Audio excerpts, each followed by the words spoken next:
알겠습니다. 네, 안녕하세요. 네, 날씨가 좋죠? 네, 5월달 됐고 1단계 수업 들으신다고 고생 많으셨습니다. 지난주 경영학 마케팅 우리가 8시까지 했나요? 7시 반까지 했나요? 9시부터? 하여튼 그거 다 이겨내셨기 때문에 이제 내공이 자꾸 쌓일 거예요. 그리고 반복만 하시면 되고 너무 어렵게 생각할 필요 없다. 계속 반복하면 된다.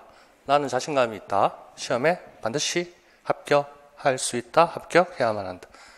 누구나 똑같습니다. 머리, IQ 그런 거 다 비슷하고 우리 다 대학교 다 나왔고 충분히 합격할 수 있어요. 그러니까 자신감을 가져야 됩니다. 자신감. 그리고 힘들 때는 자꾸 내가 왜 여기 임용 학교 고등학교 선생님이 되려 하느냐 그걸 자꾸 되새김질하면서 자기한테 푸시를 자꾸 하세요. 좀 쉴 때는 조금 쉬고. 자, 전체적으로 한번 봅시다. 5월달입니다, 지금. 6, 7, 8, 9, 10, 11. 12월 초에 아마 칠 거 아니에요.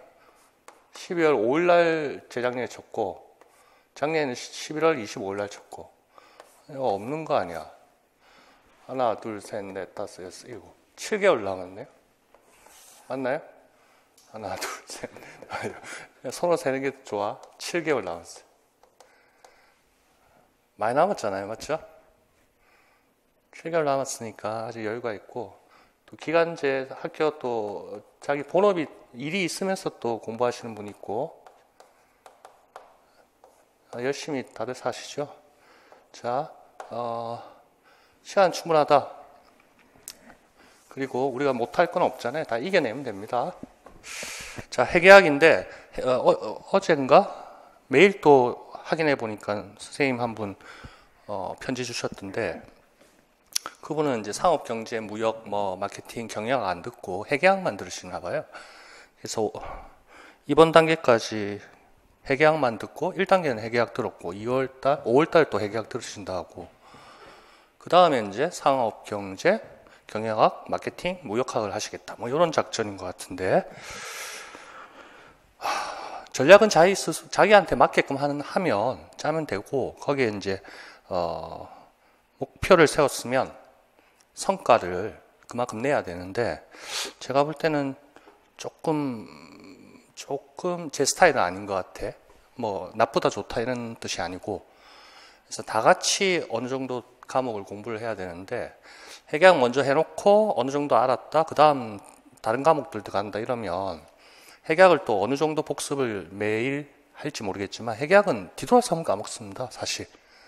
그러니까 그게 자기 몸에 이제 체득되기까지 상당한 시간이 걸리니까 가급적 빨리 시작하기를 바라는데요. 하여튼 본인 계획에 맞게 하시고 답장은 제가 집에 와서 쓸 것이고.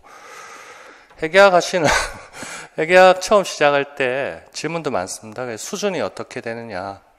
그래서 작년에도 우리 그 팀들, 작년 이제 수업 들으셨던 분들 중에도 회계학 5문제 다 맞으신 분도 있고, 원가가 안 나오다가 4년 만에 나왔는데, 원가를 우리가 꾸준히 했었거든요. 그래서 원가 다 4점짜리 맞췄고, 다 맞으신 분, 1개 틀리신 분, 하여튼 합격하신 분들은 회계학 잘 푸셨어요. 근데 그분들이 따로 별도로 이렇게 보고 이러진 않았단 말이야. 18학년도, 17학년도 쌤도 제 수업만 듣고 시험 쳤다 이런 분도 계세요. 교과서 이런 거 하나도 안 봐. 제 자랑이 아니고요. 그러니까 범위를 너무 넓힐 필요는 없습니다. 그러니까 CPA 공부하는 중급회계를 자꾸 보고자 하는 분들이 계신데 회계사, 세무사 시험 도전하셨던 분은 봤을 테니까 괜찮은데 그런 분이 아니면 이 두꺼운 거 엄청 두껍습니다. 상학원. 그리고 우리 시험하고는 각도가 다릅니다.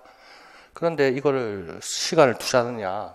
상하로 나눠지는데 학원에서 보통 이게 2개월 우리 때는 이랬는데 지금은 어떤지 모르겠네요. 이런 과정으로 되어 있는데 기본만. 그럼 또 중급에게 기본 실전 또 문제풀이 이런 식으로 책들이 다 돼 있단 말이야. 이렇게 볼 것이냐. 저 같은 거 이렇게 안 볼 것이다. 제가 만약에 초수라면, 처음 시작한 사람이라면, 대학교에서 회계 원리라도 한번 수강해보고 맛배기 들으셨던 분은 제 수업 듣고 잘 이해가 안 돼. 처음엔 잘 안 되겠지. 생소하니까. 근데 계속 반복하고 제가 하는 말 귀담아 들으시고 앞뒤로 자꾸 연결시켜 드리고 푸는 거 모습 보시고 자기가 직접 손으로 풀고 그렇게 하다 보면 됩니다. 그리고 시험은 우리 기출 문제들 또 시험 문제는 제가 하는 쪽에서 벗어나지 않습니다. 그러니까 그렇게 믿고 잘 따라와 주셨으면 좋겠고요. 회계학할 때는 이론, 실무, 다른 과목도 마찬가지지만 특히나 회계학은 이게 수없이 반복돼야 됩니다. 왔다 갔다. 이론해서 다 풀 것 같은데 막상 문제를 대하면 어떻게 접근해야 될지 모릅니다. 그렇기 때문에 이론, 실무하면서 또 이론 계속 왔다 갔다 해야 됩니다. 계속. 그래서 자기 걸로 만들어야 된다. 문제를 가급적 여러 번 풀어야 됩니다. 여러 번. 그래서 제가 프린트물에 같은 테마로 문제들이 다양하게 많습니다. 그렇게 반복을 하시길 바라고 차차 또 공부 방법론 회계학 얘기하기로 하고 봅시다. 1페이지.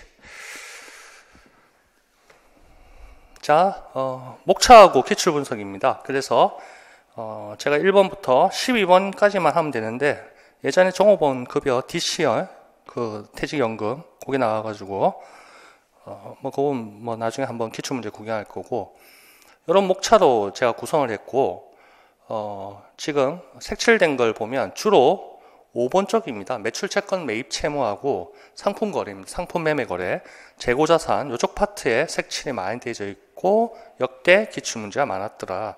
그리고 유형자산 쪽 여기 이제 그 감가상각 관련된 그런 테마들이 많이 다뤄졌습니다. 멀리서 이렇게 보세요. 그리고 이번에 이제 전체적인 재무제표의 연관관계라든지 회계순환과정, 결산분계 이런 쪽에서 이제 많이 다뤄졌다는 게 이제 멀리서 보니까 색칠이 그쪽 부분에 많습니다. 그리고 최근에 보면 자본 쪽이 나옵니다. 그래서 17학년도 자본은 아주 단순한 거였습니다. 2점짜리였죠. 2점짜리 단순한 거였고 18학년도 가장 최근에 나온 게 문제가 아주 멋지게 만들었습니다. 그런데 우리는 자본을 많이 대비를 했었거든요. 그래서 올해도 많이 대비를 할 것이고 그리고 눈여겨볼 게 재무 비율은 18학년도 가장 최근에 간단한 문제였는데 그게 이제 2번 목차에 갈 수도 있는데 하나 하여튼 다뤘어. 그런데 전형적인 재무 비율 묻는 문제는 아니었단 말이야.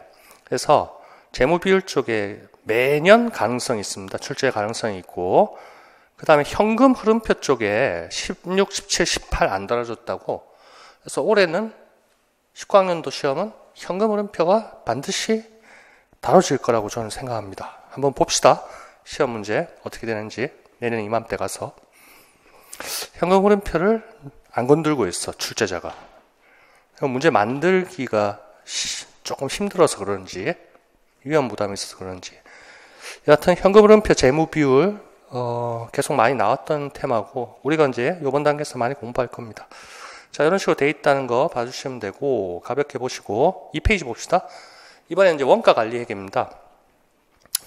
얘도 목차 보면 1, 2, 4번에 주로 나왔다는 겁니다.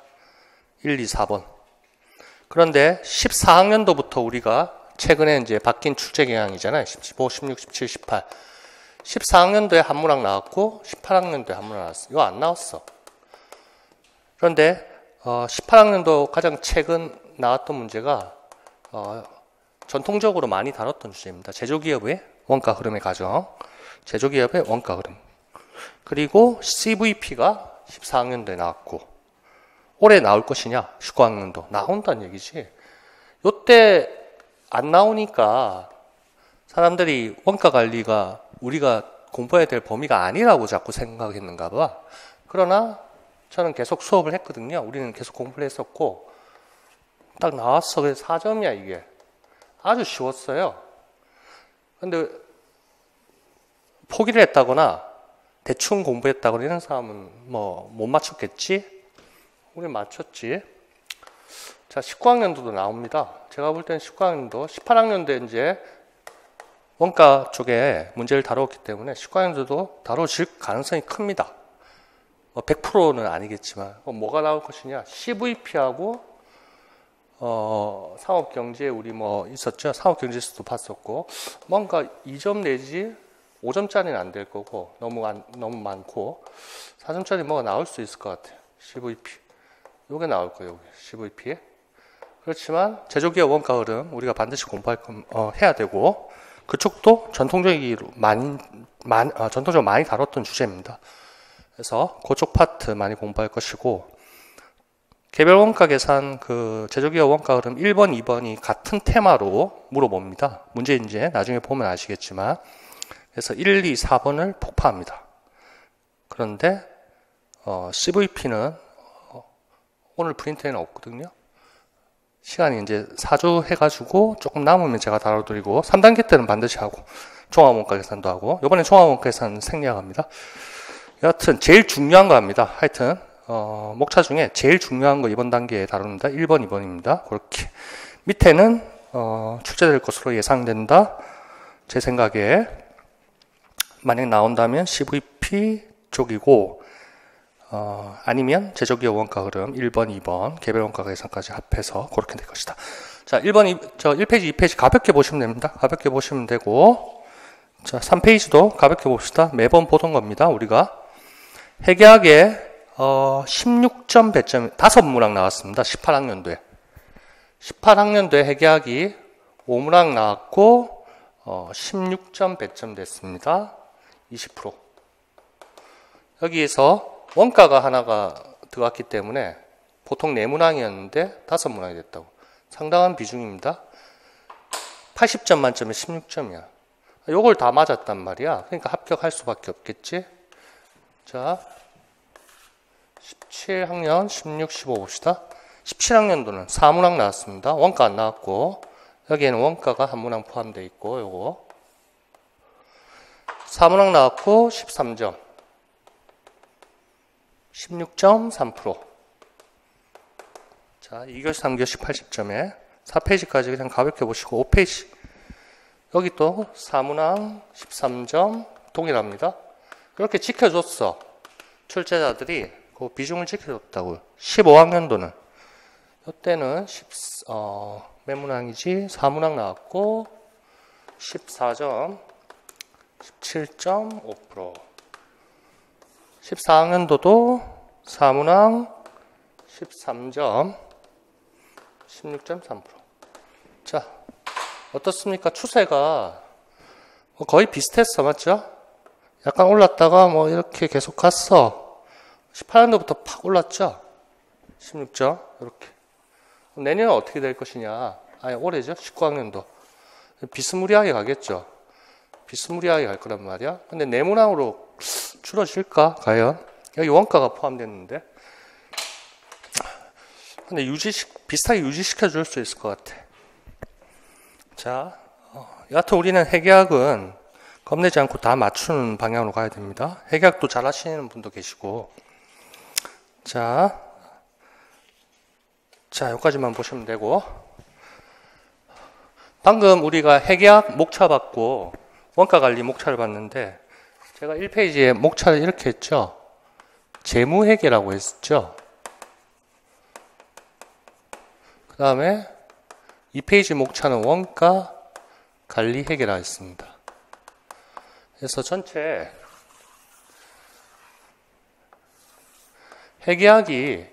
회계학이라는 내용이 우리가 대학 커리큘럼도 마찬가지고 뭐 학원 뭐 CTA 마찬가지고 재무회계, 원가관리회계 이렇게 두 파트로 나눕니다. 하나가 더 있긴 더 있어. 근데 이건 세무회계라 하는데 우리 과목 명예도 있죠. 근데 이거는 뭐 우리하고는 약간 거리가 멀고 회계사, 세무사, 뭐 세무회계 할 때 하는 거고. 여하튼 회계학은 이렇게 크게 두 파트로 나눠진다 생각하면 되고 우리가 대학교 1학년 들어가면 뭘 배우나요?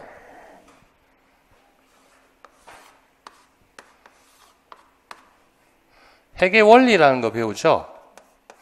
회계원리라는 책이 나오는 거 알죠? 그 다음에 중급 회계, 고급 회계. 이렇게 크게 분류를 합니다. 커리큘럼을. 그래서 고급 회계는 연결, 뭐 합병, 인수합병 이런 애들이란 말이야. 우리하고는 거리가 멀고 저하고도 거리가 멀고 제 일하는 거하고도 거리가 멀어. 뭐 삼성, LG, 뭐 현대 이런 그룹 뭐 회계 법인들 하는 애들이고 중급 회계 회계 원리입니다. 그런데 중급 회계에서 우리가 저희 시험하고 관련된 건 제가 다 다뤄드립니다. 깊이 있게 합니다. 쓸데없는 거 있습니다. 회계사 애들 시험에 나오는 거, 세무사들. 그런 거 쓸데없는데 시간 드리지 않는다는 얘기지. 그런데 그 난이도하고 범위는 제가 이제 문제로, 이론으로, 뭐 모의고사로 다 커버를 해드립니다. 그러니까 걱정하지 마시고 주는 이겁니다. 회계 원리. 여기에서 더 깊이 있게 다뤄야 될 거를 중급 회계 이렇게 올려줍니다. 제가. 그러니까 이걸 같이 하는 거지. 근데 중급 회계를 다 다루지 않는단 말이야. 그래서 이쪽 파트 회계원리 중급 회계 우리 시험과 관련된 부분 그래서 제가 폭파시켜 드립니다. 걱정하지 마시고 잘 따라와 주시면 되고 원가 관리회계도 사실은 원가 콤마 관리회계입니다. 그래서 이제 뭐 교재 보시면 두껍게 1000페이지 한 1500페이지 이렇게 두꺼워. 근데 우리 쪽은 어디입니까? 주로 원가 쪽입니다. 원가. 우리 쪽은 주로 원가 쪽입니다. CVP라고 많이 들었죠? CVP에는 사실은 관리회계 쪽이거든요. 여기 뭐 대체원가 있고 뭐 이런 것들인데 주로 CVP만 빼고 다른 거 관리원가는 깊이 있게 다루지 않는다고 세무사 회계사 했듯이 자 그렇게 좀 봐주시고 자 하여튼 제 프린트물에 있는 거 제 설명 그것만 100% 자기 걸로 만드신다 그런 작전으로 나가시면 다 맞을 수 있습니다. 근데 약간 센스가 있어야 돼. 그리고 문제를 좀 많이 풀어야 되는데 그거는 계속 반복시켜 드립니다. 모의고사 과정까지 해서 그렇게 보시고 7페이지. 네. 자, 요거 표 있다가 뒤에도 있을 거고 세무회계에 또 재작년에 질문하시는 쌤들이 있습니다. 우리가 과목명에 세무회계가 있죠. 기초과목에 있나요? 세무 일반이 있죠. 기초과목에 세무 일반, 실무과목에 세무 실무, 뭐 회계로 나누자면 이렇게 세무회계 나누는데, 그래서 이걸 뭐 세무회계 공부해야 되냐 막 이래 물어봐. 세무회계. 그래서 제가 아는 세무회계는 세무사 회계사 공부하는 세무회계인데, 그래서 우리 그 별책 25 거기에도 세무회계 그 파트가 있잖아요. 과목도 있고 뒤에 내용이 많다고. 근데 공부를 해야 되느냐? 그래서 좀 근데 모의고사 때 제가 문제는 만들었거든요. 간단한 것들. 그 다음에 합격한 선생님들이 실무 경진대, 뭐 무슨 경진대 있죠? 거기 뭐 문제 낸 거 이렇게 못 풀겠다고 좀 이렇게 카톡 오더라고요. 사진 찍어서. 그런 것들 보니까 대충 느낌이 와. 그래서 이것도, 세무회계 시중에 세무회계 연습 이런 거 볼 필요 없다는 말을 제가 하는 겁니다. 할 필요 없고 제가 다뤄드리는 거 있습니다. 나중에 부가가치세 파트 회계 원리 수준하고 제가 다뤄드릴 테니까 그 정도만 보시면 되고 별도로 세무회계 책 사서 보지 마시라. 그 다음에 저거 공부하시는 분들 있죠? 전산회계 그 다음에 또 뭐 있지? 전산 세무회계가 있나?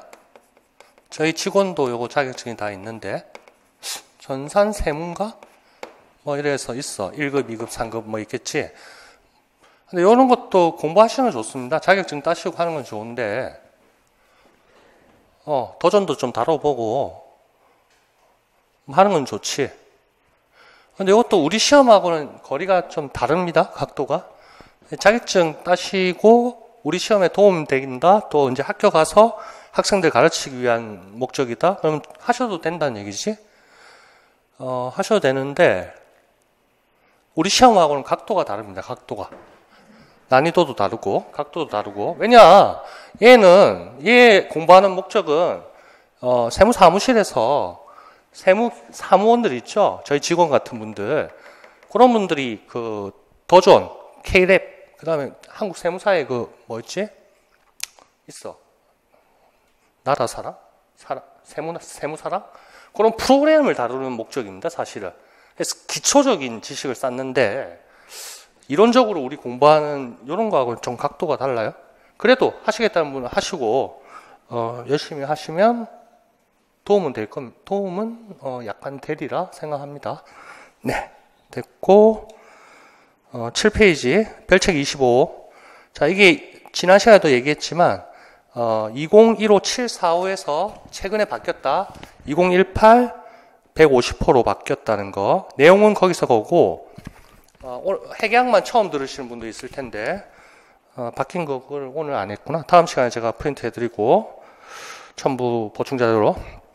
우리는 다 지난 시간에 봤었고 지금 이 표가 교과 교육과정의 구조잖아요. 우리는 다 익숙히 알고 있고 가로선이 그 기준학과 가로선이 이렇게 예전에는 다 있었는데 그게 사라졌다는 거 주요한 특징이었고, 그 다음에 이제 회계원리, 상업경제, 기업과 경영, 사무관리가 다른 기준학과에 있는 게 다른 기준학과로 또 중복해서 할 수 있다, 선택이 가능하다, 뭐 이런 식으로 해서 음영 표시된 부분 그게 이제 바뀌었고 학과별로 그 구분선, 가로 수평선이 사라졌다. 그거였고, 그 다음에 실무 과목 쪽에 두 과목이 추가됐죠. 원산지 관리하고 유통관리. 그 다음에 한 과목이 빠진 게 있어. 이전 거에 74호에서 그게 금융상품 세일즈 17번.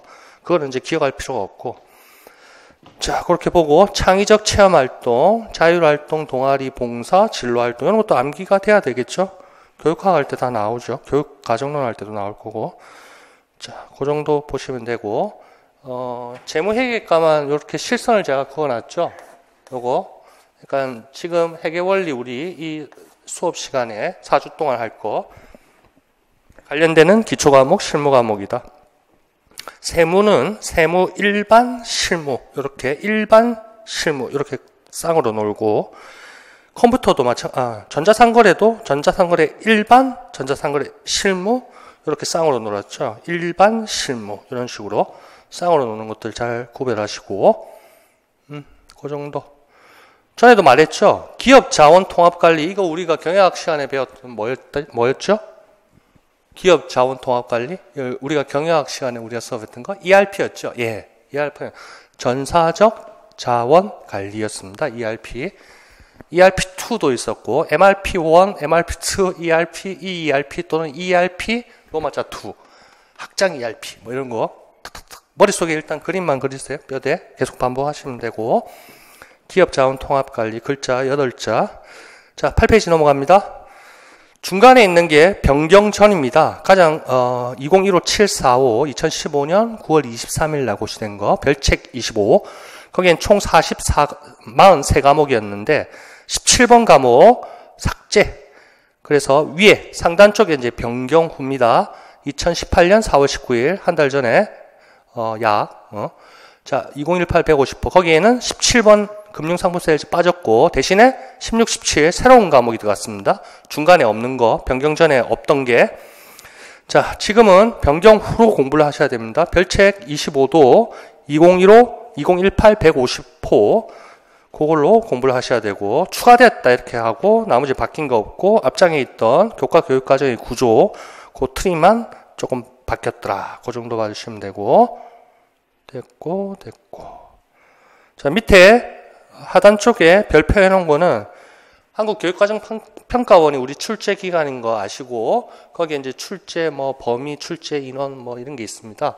그런 거 사이트에 보면 지금 현재는 이렇게 나옵니다. 어제까지도 제가 봤는데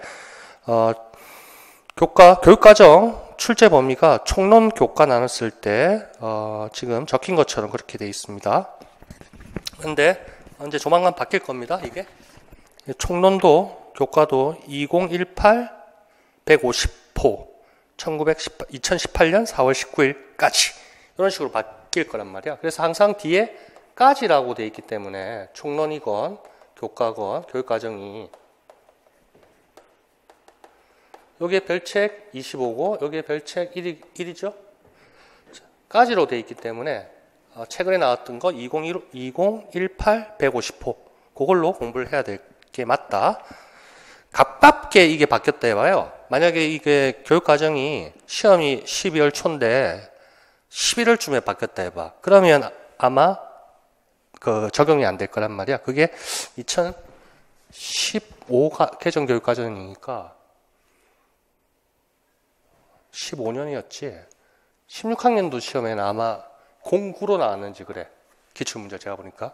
뭐 하여튼 기억할 필요 없고 하여튼 제가 시키는 대로 2018-150호로 기준을 삼으면 된다. 그 다음에 참고 사이트 있죠. 맨 밑에 하단. 그게 이제 주로 보시는 게 국가교육과정정보센터. 여기를 주로 많이 보십니다. 근데 제가 그 옆에 해놨죠. edunet.net. 이쪽에 가서 보세요. 이쪽 제가 보니까 더 보기 좋더라. 이거 잘 체크해 놓으시고, edunet.net. 이렇게 쳐가지고 들어가.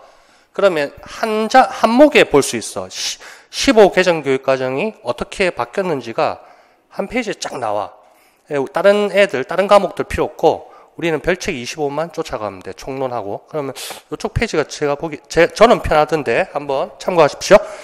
됐고, 넘어갑시다. 9페이지. 자, 회계원리, 회계정보 처리 시스템만 대표적인 거, 2018-150포, 별책 25, 경영금융 전문교과 교육과정. 그거 성격 목표 뭐 이런 것만 제가 뽑은 겁니다. 이거를 보는 이유는 뭘 공부해야 되지? 회계 원리에서 뭘 물어볼까? 출제할까? 그 범위를 대략적으로 알 수 있습니다. 자, 회계 원리부터 봅시다. 왼쪽 기초 과목의 4번 타자.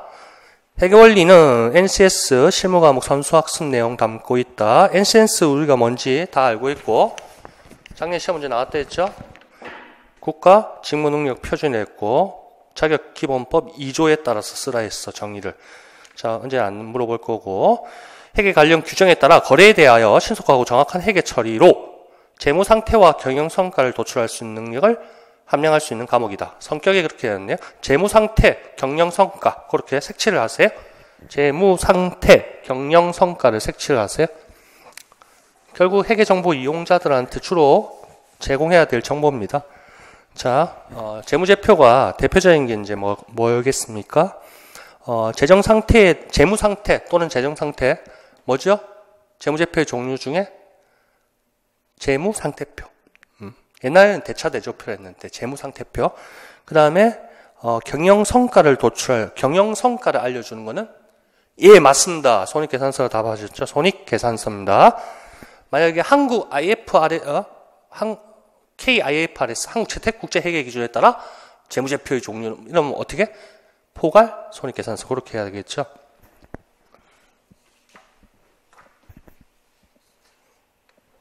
자, 오늘 나눠드린 거 요거 한 묶음 돼 있는 거 있죠. 재정원가 명세서부터 나온 거 첨부자료. 예, 요거를 일일이 다 보자는 게 아니고 제가 이제 색칠을 해드릴 겁니다. 어떻게 흘러가는지 그런 모습을 보여줄 건데 방금 얘기했던 거 한번 봅시다. 페이지가 이건 안 나오구나. 손익계산서. 이거를 A4 두 장으로 넘어가서 제가 이렇게 복사해 달라 했어요. 일부러. 눈이 다 잘 보시죠? 예. 손익계산서 보세요. 그게 이제 오른쪽에 있는 거는 밑으로 깔리는 겁니다. 영업이익 다음에 영업외 수익 이렇게 깔리는 건데 결국 로마자 1번 매출액부터 시작해서 X 로마자 10번 당기순이익 4,500까지 그러한 경영성과를 재무 내외부 이해관계자들한테 보고하는 겁니다. 손익계산서. 알겠죠? 일정 기간 1년 동안. 그래서 오른쪽이 2기입니다. 그 다음에 중간에 왼쪽이 3기. 최근께 여기 왼쪽에 있다고 그러면 여기 제2기라 해놨죠. 전기라 있고 여기 제3기. 이렇게 보고식은 항상 이런 식으로 됩니다. 그래서 이게 최근 겁니다. 최근. 이게 작년 거. 전기라 하고 이걸 단기라 합니다. 그래서 2017년까지 결산을 다 받아서 이번에 신고했거든요. 2018년 3월 31일까지. 그래서 이런 식으로. 자, 구조는 이렇게 되는 거야. 결과적으로 여기에서 최종적으로 나오는 게 뭡니까? X의 10번의 단기 순이익입니다. 그래서 1년 동안, 일정 기간 동안에 이 회사가 얼마만큼의 경영 성과를 냈느냐를 보여주는 표가 뭐다? 손익계산서. 포괄 손익계산서. 포괄, 우리는 일반 기업 회계 기준 하기 때문에 손익계산서입니다. 자, 그런 식으로 대충 보시고, 재무상태표 뒤에 봅시다. 이익잉여금 처분계산서 넘기고 재무상태표. 이것도 마찬가지입니다. 한 면에 두 개를 복사해서, 원래는 밑에 길쭉하게 내려가는 겁니다. 부채 총계 다음에 자본이 이렇게 내려가는 거예요. 집에 가서 오리세요. 오려가지고 큰 종이에 붙이세요. 자, 그래서 얘는 어떻습니까? 자산, 부채, 자본 이렇게 보여집니다. 그래서 이게 뭐라죠? 회사가 얼마나 부를 가지고 있느냐, 아니면 빚을 가지고 있느냐, 뭐 이런 걸 나타내 주는 겁니다. 그러니까 이게 재무 상태가 일정 시점에서 17년 3기 말 시점에서의 어떠한 재무 상태를 알려준다. 자산, 부채, 자본. 그래서 이름도 재무상태표지 당연히. 자, 계속해서 우리가 한 번씩 구경을 할 겁니다. 제가 지금 오늘 첨부자료로 나눠드린 거는 중소기업용 일반 기업 회계 기준입니다. IFRS가 아닙니다. 큰 회사들, 상장 회사들 말고는 다 일반 중소기업용 일반 회계 기준을 쓰니까 포괄 손익계산서 이런 게 아니란 말이야. 자, 또 구경하게 될 것이고, 재무상태 경영성과 목표는 뭡니까? 기본적인 개념 이해, 원리 이해하고 식별 측정 전달, 기업의 회계정보 이용자에게 합리적 의사결정을 하도록 유용한 정보를 제공할 수 있는 능력과 태도를 기른다. 그러니까 회계의 의의입니다. 회계. 사람들이 회계가 뭐니? 이러면 회계 잘한답니다. 반성할 때 회계는 이건가요? 이렇게 쓰죠, 회계. 그래서 회계사 뭐 이렇게 세무회계 뭐 세무사 이러면 회계 잘해. 와, 회계해라. 이렇게 하고 감정평가사 감정을 평가 잘한다.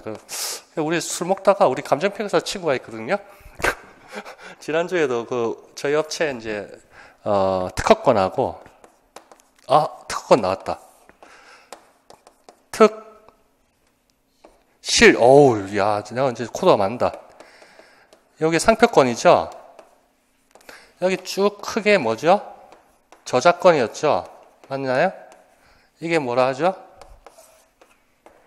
지식재산권? 그럼 여기 또 신지식재산권 붙고, 특허권하고 상표권, 요거 이제 평가한다고 감정평가사 친구한테 전했는데, 감정평가하면 친구들이 술 먹다가 이러던다고요? 야, 내 감정 좀 평가해봐. 지금 감정이 어떤 것 같아? 자, 쓸데없는 소리였고, 회계가 뭐냐 하면, 회계 제가 이제 미생 드라마를 예전에 엄청 감동 많이 봤는데, 거기서 이제 그 재무부장 있잖아요. 여자 그분. 탤런트 나이는 많은지 모르겠다. 그분이 재무부장이 회계 그 여자 이름 뭐지? 모르겠다.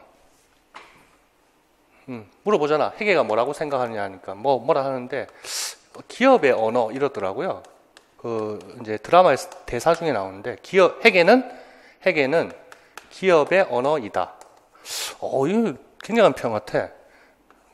그게 원래 만화였다면서요. 뭐 하여튼 근데 저는 회계는 예술이다.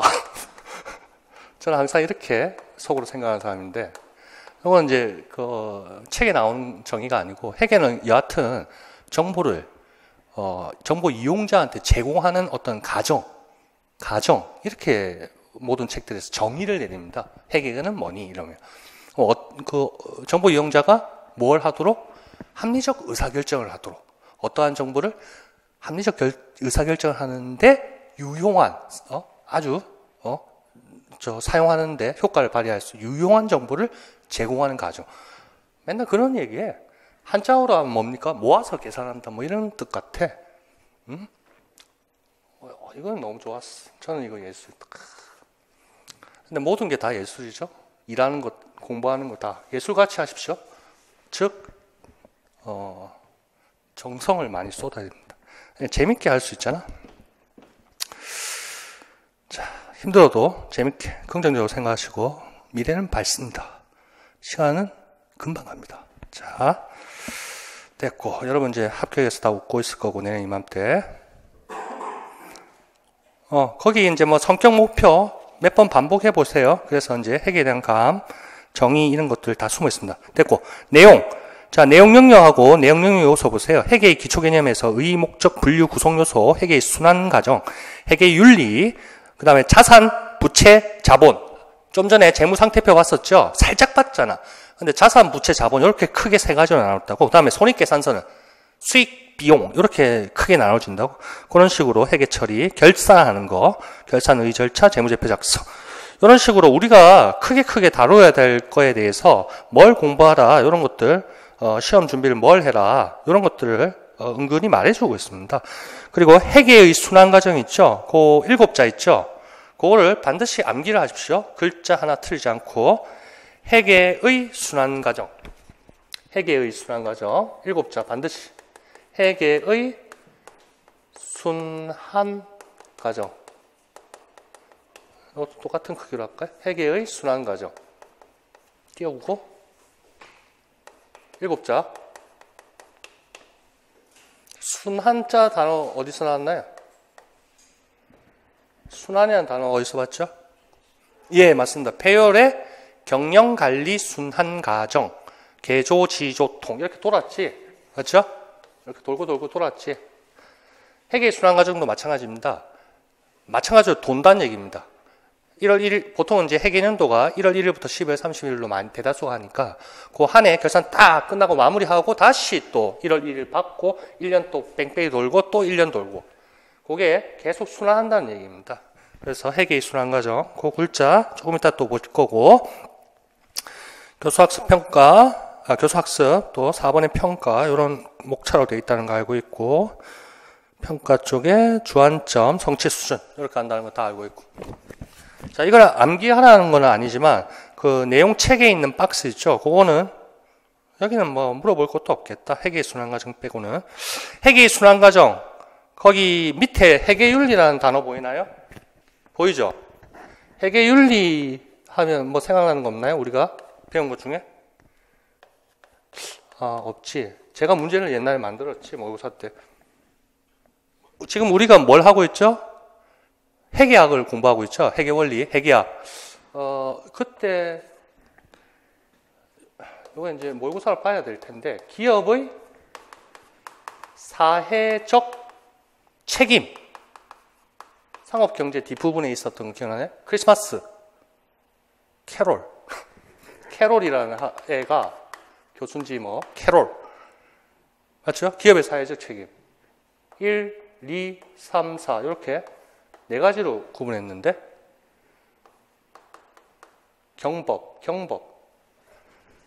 윤자. 나중에 자기 걸로 만들면 됩니다. 지금 기억 다 나실 거고 경법 윤자. 경제적 책임, 법적인 책임. 회계 분식 회계하면 안 되고 법적인 책임, 윤리적 책임. 여기서 윤리적 책임이 나온다고. 여기 자선적 책임, 사회공헌 뭐 이런 거 있었죠. 윤리적 책임, 윤리. 나중에 문제로 제가 나중에 보게 될 겁니다. 모의고사 할 때. 그래서 요걸 다뤘거든. 작년에 6회 모의고사에. 여기서 요걸 물어보면서 저걸 했어. 경제학에서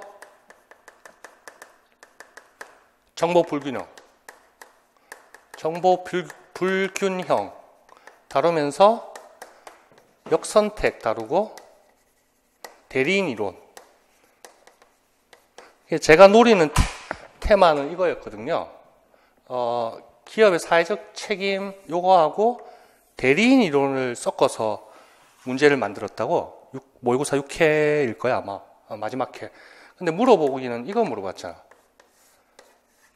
여하튼 다뤘다는 거지. 프린트 다 해드렸고 설명도 해드렸고. 자, 회계윤리 이런 것들 눈여겨보시고 나중에 이제 구경하게 될 것이다. 회계정보처리 시스템 가봅시다. 기초과목 5번 타자입니다. 과목명들은 자꾸 숙달시키세요. 회계정보처리 시스템.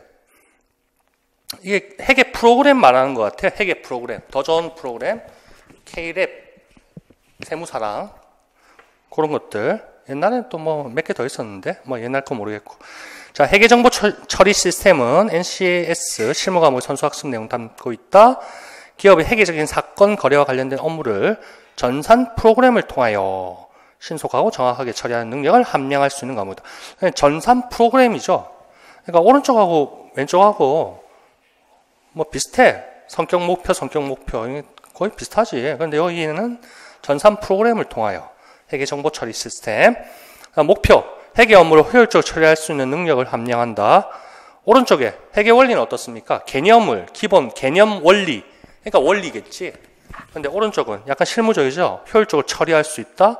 이해관계자들 경제적 의사결정에 유용한 재무상태, 경영성과 등 회계 정보를 제공할 수 있는 수행능과 능력과 태도를 기른다. 여기서도 목표 쪽에 회계 정의에서 나온 거하고 똑같이 쓰여져 있는 거하고 다를 바 없다. 똑같다는 얘기야, 회계 정의야. 자, 회계 정보 처리 시스템 과목명 암기하시고 밑에 내용 영역 요소 그 박스만 구경해 보자. 회계 정보 처리 시스템의 기초, 회계의 기초, 개념, 재무상태 경영성과, 순환과정. 여기도 회계의 순환과정 나오죠. 그 7자 반드시 거기도 색칠해 놓으세요. 회계의 순환과정. 그거 반드시 7자 똑같이. 그 다음에 재무상태표 개정입니다. 자산부채 자본. 재무상태표 아까 여기 봤지만 자산부채 자본으로 크게 구분된다는 거 봤을 겁니다. 재무상태표, 자산, 부채, 자본 뭐 다 알 것이고 손익계산서는 뭐 매출 원가, 판관비, 영업의 수익, 영업의 비용 이렇게 영업의 비용의 회계 정보 처리 뒤에 거 칸이 부족해서 생략한 겁니다. 제가 이렇게 주로 쓰는 거는 위에 거하고 똑같다 뭐 이런 뜻인 거 다 아시죠? 예. 회계 영업의 수익과 영업의 비용의 회계 정보 처리 그게 이제 뒤에 붙는 건데 칸이 좀 부족해서 그다음 부가가치세 나옵니다. 여기에서 세무 그 일반 과목에서 세무 뭐 실무 과목도 있지만 부가가치세를 제가 이제 구경시켜 드릴 겁니다. 설명도 드리고 뭐 기초 개념, 가세거래, 가세표준 납부세, 부가가치 회계 정보 처리. 근데 우리하고는 거리가 멀다 사실은. 그다음에 결산에 관한 거, 그다음에 원가 쪽에 나온다. 그래서 원가 쪽에 이렇게 내용이 있었단 말이야 사실은. 그다음에 원가 쪽이 또 다른 쪽에도 있다고 어디 있더라? 회계 실무 쪽에도 원가 내용이 있어. 그런데도 15, 16, 17학년도에 대비를 안 했던 사람, 18학년도 마찬가지고 그런 사람들이 있는데 뭐 빠졌다 해서고 말이야. 그런 얘기하는 사람들이 있었어. 자, 10페이지 갑시다. 회계순환과정 기출문제입니다. 2014학년도에 나왔던 겁니다. 이때는 공구개정교육과정입니다. 지금은 밑에 그 박스를 암기할 필요는 없을 것 같습니다. 아니 밑에 박스가 지금 15개정교육과정에 없습니다. 예전에 공구입니다. 자, 요거는 이제 맛배기만 보는 겁니다. 맛배기. 내용 연습하면서 그 별책이 25 그걸 보자는 내용이 아니고 자, 361호였다. 옛날에는 회계원리 과목이었다. 내용책에 영역을 쓰라 했습니다. 그래서 그때는 어떻습니까? 밑에 해설에 있듯이 영역, 내용 요소 이렇게 박스가 돼 있었다고 내용 쪽에. 자, 그랬을 때 오른쪽에 거래 기록, 시산표, 결산 수업 문제, 장부 마감, 재무제표 작성했을 때 왼쪽에 영역을 비워놨다고 이렇게 5가지 해놓고 여기 영역 들어갈 거 뭐니? 여기 내용 요소죠. 그 당시에는 이렇게 했지. 지금은 어떻게 하나? 내용 영역 요소 이렇게 나오지. 그때 하여튼 공구야 이거는. 별책 23일 때 여기에 들어갈 단어 뭐였냐? 회계의 순환과정 7자였단 말이에요. 그러면 회계의 순환과정을 이제 공부를 차근차근 해봅시다. 자, 해설에 있는 거래의 기록 그 순서대로 시험 문제가 되어 있죠. 여기 거래의 기록, 시산표 이런 식으로 5개 흘러가고 문제 쪽에 요 내용명의 요소가 여기서 서술이 되잖아. 밑에 별책 25도 거기가 이제 오른쪽에 있는 문제 쪽에 있는 거 여기 학습 내용 있죠. 요렇게 갖다 붙이면 돼. 요 해설 쪽에 있는 표를 문제 쪽에 갖다 붙이면 3칸이 이제 연결이 된다고. 자, 거래의 기록 한번 읽어봅시다. 학습 내용. 거래의 발생, 분계장 기록, 계정기. 그래. 거래가 발생했고 분계해보자. 자, 그 다음에 시산표 작성의 중요성 절차. 시산표가 뭐지? 그 다음에 결산수정 분계의 필요성 목적을 공부하자. 장부를 마감하자. 총계정원장 마감이다. 장부 마감, 총 계정 원장 마감. 총 계정 원장은 뭘까? 재무제표를 작성하자. 재무상태표, 손익계산서 대표적인 거 작성하자. 그래서 순서가 이렇게 된다는 거 느낌이 이제 다 올 겁니다. 순서가 이렇게.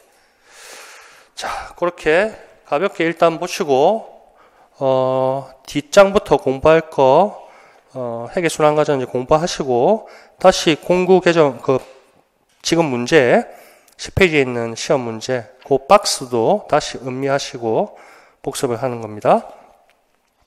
자, 밑에 그림을 한번 차근차근 봅시다.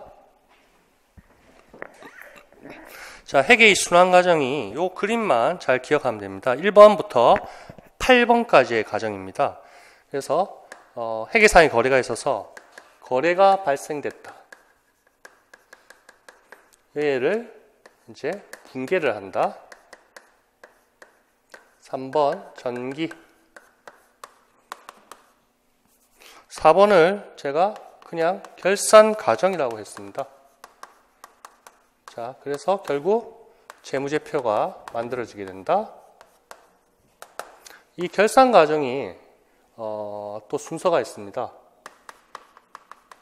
수정전 시산표, 그 다음에 결산 분계, 결산 수정 분계 또는 결산 분계 마찬가지 말입니다. 기말자 또 붙일 수도 있고 기말 결산 분계, 기말 결산 수정 분계, 기말 수정 분계, 수정 분계 똑같은 맥락입니다. 결산 수정 분계, 그럼 수정 후 시산표가 나옵니다. 그래서 이런 결산의 예비 절차를 거쳐서 이 재무제표가 이제 나오게 됩니다. 근데 이 결과물 마지막에 이게 결산 후의 절차거든요. 결산 후 절차. 보고서 작성.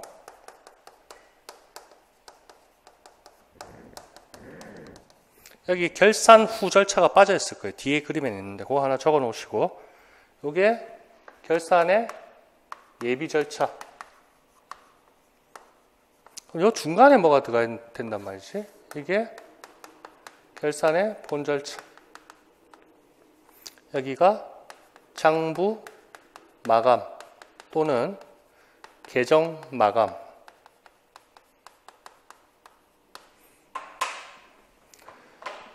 사실은 이렇게 같이 붙은 겁니다. 결산 예비 절차, 결산 본 절차. 아이고, 여기 열로 오면 좋겠는데. 이렇게. 세 가지가 1년의 과정입니다. 이게 다 뭐다? 결산 과정입니다. 되겠죠? 크게 분류하는 게 로마자 1, 2, 3으로 분류하고 제가 굵은 테두리를 해놨죠? 그게 결산 과정입니다. 그러면 그렇게 8단계가 있다는 거 잘 보시고 뒤에도 있으니까요. 뒤에서 또 봅시다. 11페이지 똑같은 그림입니다. 1, 2, 3, 4, 5, 6, 7, 8번까지 갑니다. 자, 읽어봅시다. 중간에 근데 오늘 좀 지루할 겁니다. 좀 이론적인 걸 많이 다루기 때문에 좀 이따 이제 원가 할 때 푸는 건 재밌는데 자, 시험에 대비를 해야 됩니다. 물어보기 때문에 물어볼 가능성도 크기 때문에 자, 회계는 거래의 발생부터 재무제표를 작성하기까지 과정이 매 회계기간 반복된다. 자, 결과물이 아까 보여드렸는데 이겁니다. 우리 이제 세무 신고할 때도 법인세 신고할 때 우리가 주로 이제 법인 다루니까 아까 손익계산서 보여드렸죠? 그거하고 재무상태표 이게 결과물입니다. 잘 안 보시겠지만 자산, 부채, 자본. 그래서 요게 결과물입니다. 최종 결과물. 그 다음에 재무상태표 가기 전에 이제 손익계산서, 단기의 경영성과. 요게 이제 최종 결과물입니다. 이런 걸 재무제표라 합니다. 손익계산서, 재무상태표. 자, 거래의 발생부터. 그러니까 1월 1일 날 물건을 샀다, 밥을 먹었다, 직원들이 월급을 줬다. 이런 것들이 다 이러한 거래의 발생에서부터 재무제표 작성하기까지 과정이 매 회계기간 반복된다. 그러니까 회계기간이 아까 3기, 2기 보통 이제 정간에 1년 단위로 1월 1일부터 12월 31일까지를 1회계기간으로 한다. 그렇게 적혀 있습니다. 대부분 그렇게 하고 6개월 7월 1일부터 6월 30일 하는 애도 있는데 보통은 1월 1일부터 12월 30일 1년 단위로 보고를 합니다. 그래서 매 회계기간 반복된다. 이것은 기업이 일정한 기간마다 재무 상태를 파악하고, 자, 이제는 재무 상태를 파악한다? 재무 상태표라는 거 압니다. 일정 기간마다, 연도 말 상태의 자산, 부채, 자본. 일정 시점입니다. 또, 일정 기간, 한 해 동안의 경영성과, 손익계산서겠죠? 측정하여 기업의 내외부 이해관계자에게 보고해야 하기 때문에 매 회계기간 반복된다. 회계는 이와 같이 기업은 매 회계기간마다 반복하여 1년의 복식부기 과정을 따른다. 복식부기는 단식부기의 반대말인데 차변대변해가지고 대차평균의 원리로 게임 끝나는 겁니다. 같은 복식부기의 원리를 과정을 따르게 되는데 이 같은 1년의 회계 처리 과정을 회계의 순환 과정이란다. 자, 여러분 읽어보시고 회계의 순환 과정 그 단어 이제 까먹는 사람 없을 테고 7자 반드시 기억한다. 자, 순서를 봅니다. 1, 2, 3, 4, 8번까지 갑니다. 그래서 거래가 발생됐다. 좀 전에 얘기했듯이 상품을 구입했다. 직원들이 식사를 했다. 아니면 물건을 팔았다. 용역을 제공받았다. 이런 것들입니다. 거래의 발생. 그런 것들을 분개를 합니다. 금액은 얼마? 매월 며칠? 계정 과목 뭐? 차변 대변 나누고 금액. 이렇게 분개를 합니다. 그게 이제 분개장이라는 게 있고 전표가 있습니다. 출금 전표, 입금 전표, 대체 전표 있습니다. 그걸 뭐 암기할 것까지는 없을 것 같고 그러한 전표에 기입합니다. 요새는 전표 안 쓰죠. 세무사무소 그냥 칩니다. 프로그램에 차변 대변 나눠서 분개할 수 있으니까. 자, 그 정도 분개하고 총 계정 원장의 정기. 세 번째가 이제 정기입니다. 총 계정 원장은 각 계정 과목의 그 자리를 나타내 줍니다. 보통 T 계정으로 쓰는데 사람 이름이 각각 있듯이 이러한 거래 유형은 어떤 이름으로 계정 과목이 가야 되느냐 그런 게 다 정해져 있습니다. 그러니까 간습상이건 어떤 간습상이라 하면 안 됐다. 학문적이건 실무적이건 그렇게 정해져 있어요. 그래서 손익계산서 재무상태표에서 봤듯이 뭐 매출액이라는 계정 과목이 있고 퇴직급여, 직원급여라는 계정 과목이 있고 뭐 대손충당금이라는 계정 그런 것들은 사전에 정해져 있단 말이야. 근데 손익계산서 재무상태표 뭐 성금, 뭐 보통예금, 외상매출금, 뭐 선수금 이러한 계정 과목은 사전에 정해져 있는 겁니다. 이건 우리가 우리 멋대로 할 수 있는 게 아니야. 이러한 거래는 이러한 이름으로 써야 되고 그러한 이름은 T 계정으로 이렇게 써줘. 여기에 계정 과목 매출 채권, 차변 대변, 기말 잔액 얼마 이런 게 총 계정 원장입니다. 그 과목 이름 나타내는 뒤에 자리입니다. 자리. 그러한 장부를 나타내는 겁니다. 자, 총 계정 원장의 정기. 그러니까 분기를 했다가 그러한 수십 건, 수백 건, 수만 건 되는 거래를 똑같은 계정 과목을 가지는 자리에 갖다 넣어주는 겁니다. 이전시켜준다 이런 거죠. 그래서 전기, 이동해서 기록한다 이런 거죠. 전기. 그 다음에 수정전 시산표를 작성하고 그 다음에 결산 수정분계 해줘서 수정 후 시산표가 나오게 됩니다. 여기 아이고 지웠다. 수정전 시산표, 결산 수정분계, 수정 후 시산표 이러한 것들 우리가 공부를 할 것이고 문제로서 기출문제 많이 다뤄졌습니다. 결산 수정분계는 다음 주에 이제 폭파할 것이고 이 모습은 오늘도 가볍게 보고 다음 주도 진지하게 또 다뤄볼 거고. 자, 그리고 장부를 이제 계정 마감하게 됩니다. 손익 계정 마감하고 재무상태표는 기말로 이제 이월하게 되고, 그러니까 차기로 이월하겠죠. 기말 잔액을 차기로 다음 연도로 이월하는 형식으로 마감하고 결론적으로 8번에 재무제표 나옵니다. 1번부터 출발했던 결과물입니다. 재무상태표 손익계산서 다 나오게 된다. 자, 장부 마감 쪽에 계정 마감이라고 하기도 합니다. 총 계정 원장을 마감한다. 아까 기출문제는 그렇게 돼 있었습니다. 10페이지에 장부 마감 쪽에 총 계정 원장 마감 절차 뭐 이런 식으로 나왔는데 똑같은 맥락입니다. 자, 손익계산서 여러 번 읽어보시고 손익계산서 계정 똔똔 해가지고 마감하는 거. 자, 두 번째 줄 색칠하세요. 집합 손익 계정으로부터 미처분 이익 잉여금 계정의 대체.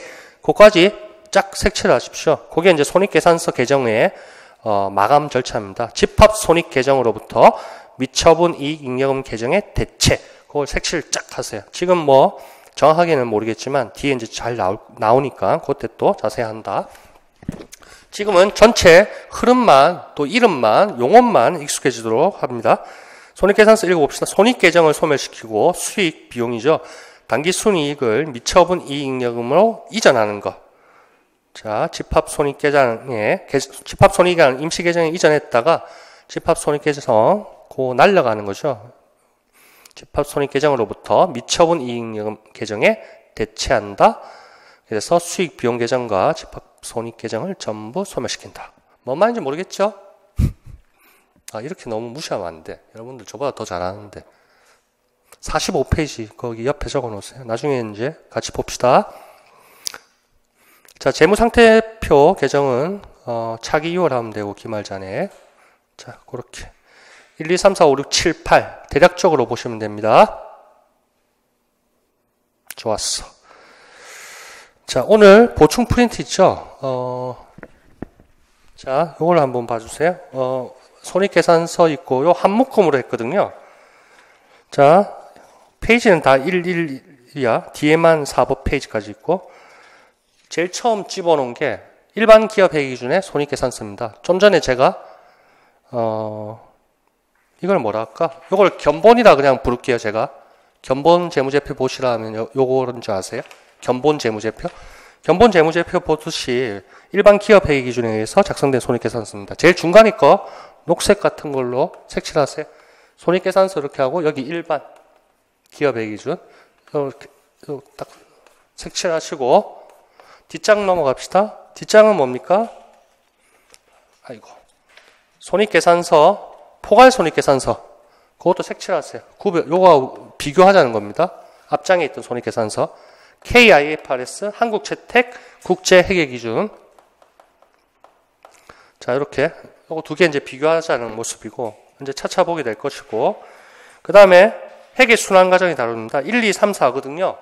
요거를 양면 복사를 안 했거든요. 나중에는 요걸 때 회계순환과정만 분리하세요. 1, 2, 3, 4를.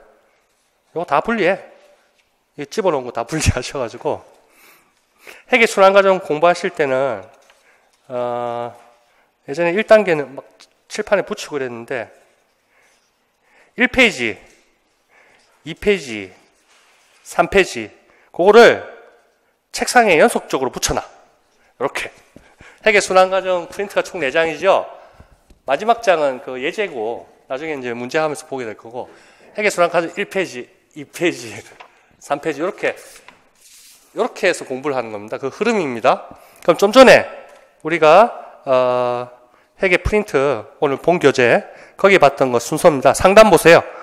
회계순환과정 종합예제입니다. 1번 거래의 발생 맞습니까? 2번 분계장이나 분계전표에 기입한다. 3번 전기 총계정액정의 전기 맞죠?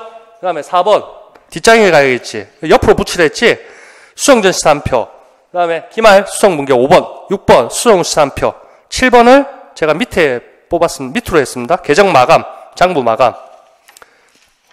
그 다음에 뒷장 가세요. 8번 8-1에서 재무제표 작성 손익계산서 8-2 똑같이 8로 생각하면 됩니다. 재무상태표 이렇게 나온다고. 그러니까 나중에 이거 시간을 들여서 1시간이 될지 모르겠지만 공부를 합니다. 지금은 흐름만 보는 거야. 전체를 보는 거야. 그래서 1, 2, 3 이렇게 나중에 붙여놓고 공부할 때 다시 또 얘기 드립니다. 여하튼 그렇게 순서가 그렇게 된다. 모양사가 그렇게 된다. 1번부터 8번까지 가서 결과물이 8-1, 8-2 같이 손익계산서 재무상태표가 나와지는구나. 그렇게 보시고 오른쪽에 정산표가 있습니다. 이걸 별도로 제가 9번이라 했는데 사실은 이 전체가 정산표 과정입니다. 여기 수정전시산표 있죠?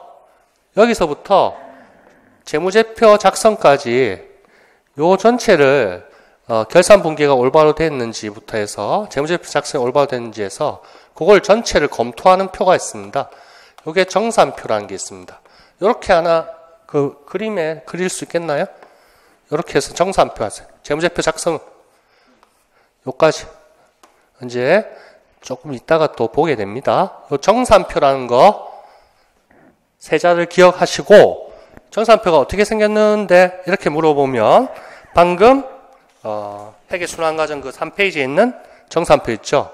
그거를 떠올리면 된다는 얘기지. 자, 12페이지에 한번 가봅시다. 자, 예제 1번 봅시다. 아주 오래전에 나왔던 공무원 시험. 다음 중 결산 본절차인 것은? 자, 공무원 시험에 이렇게 물어봤답니다. 1번 재무제표 작성. 이거는 결과물이잖아. 결산 후 절차, 보고서 작성 단계, 결과물. 재고조사표. 뭐 이 단계 왜 필요하지? 분계장 및 각종 장부 마감. 장부 마감이 나오네요. 그 다음에 포괄 손익계산서 작성. 이거는 1번하고 똑같은 맥락 아니야. 손익계산서 작성, 재무상태 작성, 보고서, 결산 후 단계죠. 결산 후 절차. 그러면 3번이 답이 되겠네. 분계 마감, 장부 마감, 총 계정원장 마감하고 그 뜻입니다. 장부 마감, 계정 마감, 손익계산서를 손익계산서에 집합 손익계산서 계정을 집합 손익이라는 계정 임시 계정으로 옮겼다가 집합 손익 계정이 이제 미처분 이익 잉여금 계정으로 대체되는 거, 손익 계정, 손익계산서 계정 마감. 그다음에 재무상태표 계정은 기말 잔액을 차기로 이월하는 과정. 그렇게 마감. 자, 답은 구하기가 쉽고, 재고조사표 이런 것들은 결산 전에 수정분계하기 전에 들어갈 것이고, 아니면 기업체에 따라서 각각 다르겠지. 월마로 하든지 보조장부 같은데 중요한 내용은 아니고. 자, 밑에 그림은 앞 페이지에 있는 그림 똑같은 거다. 결산 예비 절차, 본 절차, 결산 후 절차 세 가지로 나눠진다. 본 절차는 장부 마감, 계정 마감이다. 그게 3번이 답이다. 다 알고 있고, 위에는 뭐 세로로 그렇게 제가 표시를 해봤습니다. 1, 2, 3 결산 절차를. 회계 순환 과정을 물어보는 게 아닙니다. 그거의 일부분을 물어봅니다. 회계 순환 과정 처음 1번부터 8번이 아니고 얘는 4번부터 8번까지죠. 얘가 뭐지? 결산 절차. 요거잖아. 결산 과정. 요걸 물어보는 겁니다. 자, 그래서 4, 5, 6, 7, 8 그 위에 여기 불이 안 오구나. 어둡다. 여기도 마찬가지로 이렇게 해놓으세요. 여기 들어갈 단어는 정산표. 위에 해설 쪽에 제일 위에 정산표 작성 뭐 적든지 정산표 선택적입니다. 해도 되고 안 해도 되고. 회계순환과정 예제 2번 봅시다. 자, 절차. 회계의 순환과정 절차를 쓰라 했습니다. 순서대로 알맞게. 재무제표 작성은 맨 마지막 단계 뒤에 공문위에 수정전시산표로 시작해서 계정 마감 결산 수정 분기하고, 여기 보기에 이제 수정 후 시산표가 없고, C, B, D 계정 마감 재무제표 작성 A까지 CBDA. 자, 이렇게 쉬운 문제도 있다. 됐나요? 자, 해봅시다. 누가 한번 떠올려 봅시다. 회계의 순환 과정이라고 매 회계 기간이 정해져 있기 때문에 매년 반복된다고. 그래, 뭐였지? 1번 거래의 발생, 2번 분계장의 분계, 3번이 총계정원장의 전기, 4번이 수정전 시산표. 여기서부터 이제 결산 절차가 들어가는 거지. 수정전 시산표, 결산 분계 또는 결산 수정 분계, 기말 결산 분계 똑같은 맥락, 똑같은 말. 그 다음에 수정 후 시산표가 나오네. 그 다음에 장부가 마감되네. 장부 마감 계정 마감이라지. 집합손익 미처분임 대체되는 곳이. 그 다음에 재무제표 작성 8개. 맞네. 재무제표 크게 대표적인 거 경영성과를 나타내는 손익계산서, 재무상태를 나타내는 재무상태표. 자, 8가지 잘 쓰시고, 그리고 이제 새롭게 정산표를 한번 보자. 관련 예제 봅시다. 자, 이렇게 갈로를 해놓고 물어볼 수 있을 것 같아서 제가 이렇게 만들어 놨습니다. 정산표는 기억에 공통적으로 들어갈 용어를 쓰라. 2점짜리. 정산표는 수정 전 시산표를 작성하는 과정에서부터, 여기죠? 4번이죠? 과정에서부터 재무제표 8번까지 작성하는 과정까지를 일괄적으로 작성한 표를 말한다. 자, 그러면 정산표 답을 해야 되고 계속 반복해 줍니다. 정산표의 작성은 회계 순환 과정에서 필수적인 과정이 아니다. 그래서 표에 없었죠? 이때까지 8번까지. 수정 전 시산표로부터 재무제표의 작성까지의 과정을 일괄하여 파악하기 위한 목적이다. 정산표의 양식은 사용란의 수에 따라 6, 8, 12식으로 구성된다. 일반적으로는 8위식이 가장 많이 사용된다. 대차 평균의 원리를 이용하여 결산 과정에서 발생할 수 있는 계산 오류를 방지하고 결산 과정을 한눈에 파악하기 위하여 작성하는 서식이다.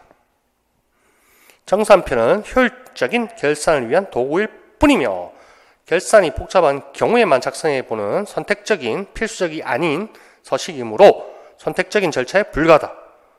전산화된 환경에서 프로그램 다 다루고 있는데 계산상 오류 발생하지 않는다. 요즘 정산표를 작성하는 기업은 거의 없다. 정산표의 작성 절차를 파악하는 것은 결산 수정 문제로 인하여 수정된 금액이 재무제표에 기록되는 과정을 이해하는 데 있다. 자, 정산표에 대해서 서술을 하세요 이렇게 물어보기는 힘듭니다. 근데 용어를 쓰라. 지금 요 본 내용으로 봤을 때 그럼 용어 정산표 세자 들어가야 되고 모습은 우리가 여기 나중에 뒤에도 있을 것이고 오늘 보충자료 회계순환과정 3페이지에 정산표가 있습니다. 얘는 매디식이라 3페이지 회계순환과정 3페이지에 있는 정산표 요 보충자료 요거는 매디식이라 합니까? 요거는 유기식이라 합니다. 왜냐하면 칸이 3개잖아. 6개잖아. 수정 후에서 시작돼서 손익계산서 재무상태로 갈라지거든요. 이렇게 안 보이지? 자, 회계순환과정 3페이지 오늘 보충자료 이따 붙여놔야겠다. 자, 수정 후 시산표 출발해서 손익계산서 재무상태표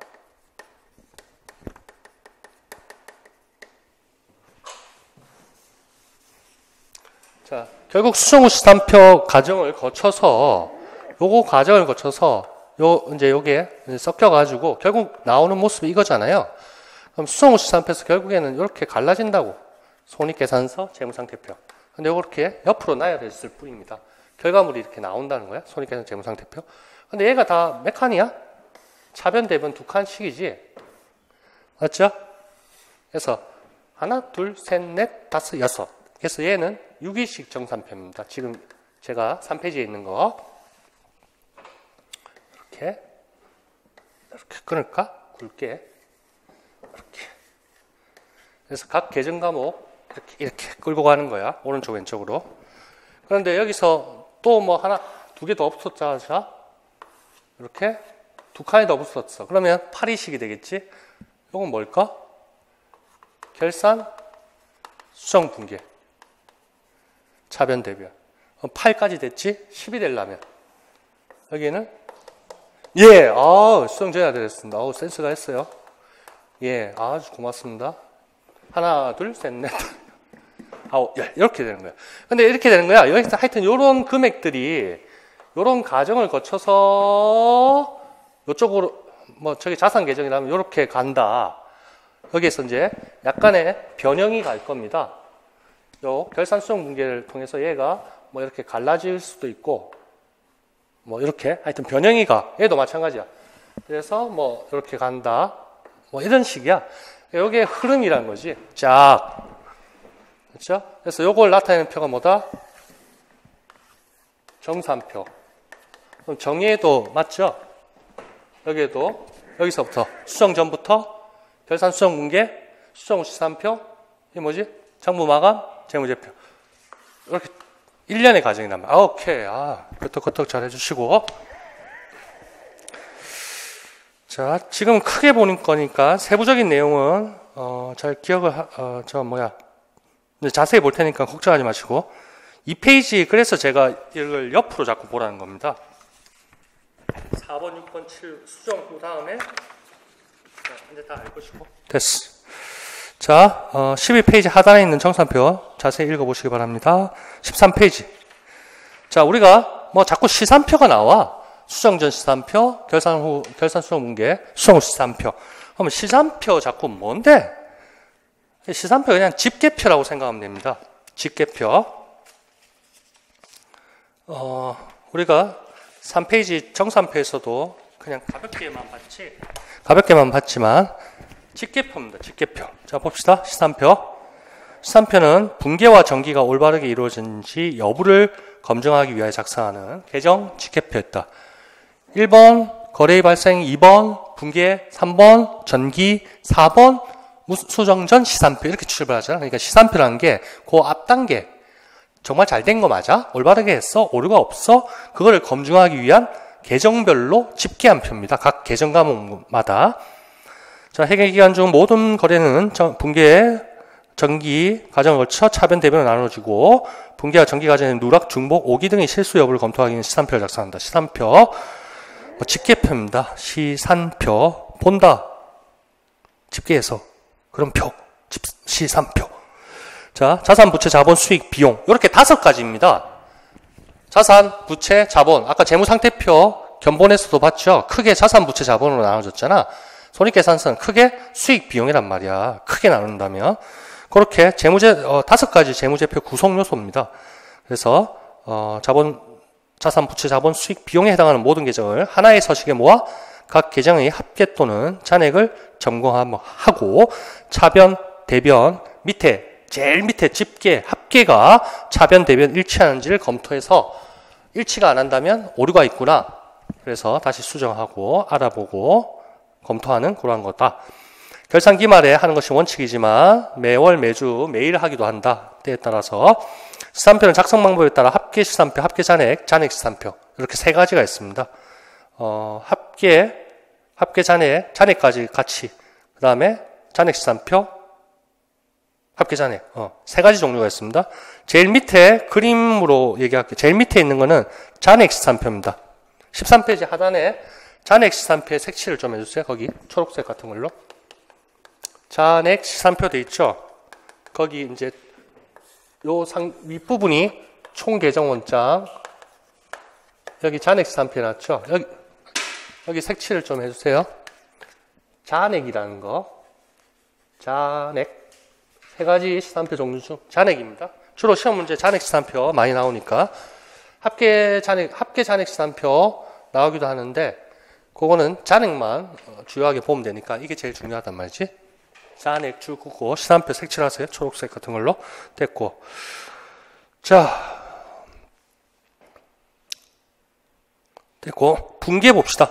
우리가 거래가 발생하면 입원해서 회계순환까지 입원해서 붕괴한다고 하는데 그 붕괴가 뭐니? 그 다음에 전기를 한다는데 전기가 뭐니? 어디에 전기한다? 총계정원장의 전기, 총계정원장 또는 원장이라 합니다.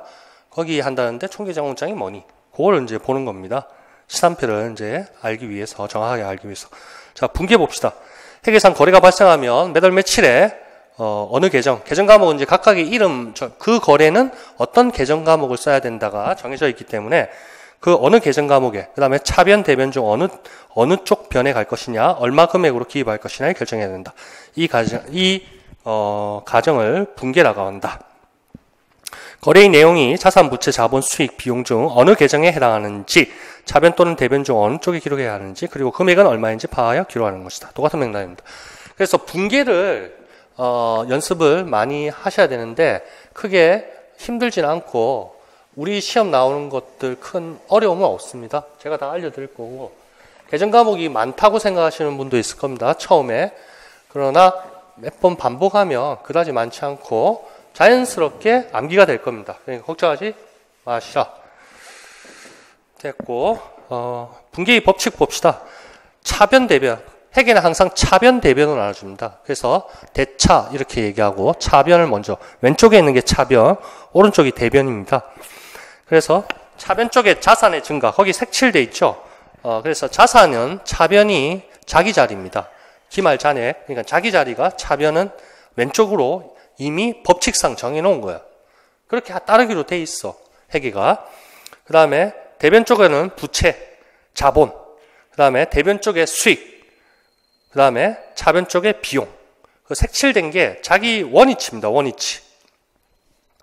자, 5가지 재무제표 구성요소 알고 있고, 두 번째 동그라미 봅시다. 오른쪽에 자산 비용의 계정은, 잔액은 재무상태표상, 재무제표상 차변에 부채, 자본, 수익, 잔액은 대변 오른쪽에 표시한다. 그게 이제 원칙입니다. 자기 제자리가 왼쪽이냐 오른쪽이냐. 자산은 왼쪽이고 부채는 오른쪽이고 자본은 오른쪽이고 수익도 오른쪽, 비용은 왼쪽이다. 그건 이미 정해져 있는 거기 때문에 그렇게 해야 대차평균 원리 그게 결론이 나도록 돼 있기 때문에 시스템이라고 하면 됩니다. 그래서 반대로 하면 틀린 거야? 자, 그렇다면 원위치가 자산이 증가하면 차변이니까 감소했다는 반대쪽을 가면 된다는 얘기지. 그래서 자산의 감소는 대변이라는 얘기지. 그 다음에 부채의 증가. 부채는 대변이 자기 자리인데 증가인데 감소됐다 하면 왼쪽 차변으로 가면 된다는 거지. 마찬가지입니다. 자본도 마찬가지고. 그래서 재무상태표를 아까 견본에서도 봤지만 보통 이렇게 계정식으로 하면 이렇게 나눠서 여기가 차변, 대변으로 생각하면 됩니다.